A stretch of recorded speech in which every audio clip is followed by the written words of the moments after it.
আসসালামু আলাইকুম। আপনারা দেখছেন সুপ্তিস টিউব চ্যানেল। আজকে আমি আমার ঘরের কিছুটা ক্রাফটিং ডিজাইন আর রং তুলি দিয়ে আঁকানো ডিজাইন দেখাবো।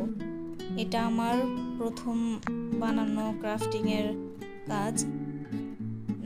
এটা অনেক দিন হয়ে গেছে, এজন্য এমন হয়ে গেছে। ভাবলাম আপনাদের সাথে শেয়ার করি এই জিনিসগুলা। আমি অনেক দিন আগে এগুলা বানিয়েছিলাম। অনেকটাই ডিসকালার হয়ে গেছে।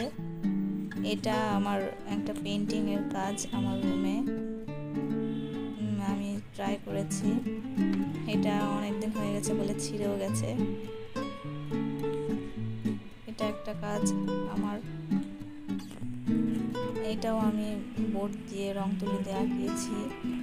আর এটা আমি দেয়ালে এই রং দিয়ে এটা আমি সুন্দর করে একটু ডিজাইন করার চেষ্টা করেছি। জানি না কেমন হয়েছে। আপনাদের যদি ভালো লেগে থাকে তাহলে আমার চ্যানেলটাকে সাবস্ক্রাইব করে দিবেন। আর আমি সবসময় চেষ্টা করব আমার প্রতিদিনের লাইফস্টাইল শেয়ার করতে। ধন্যবাদ।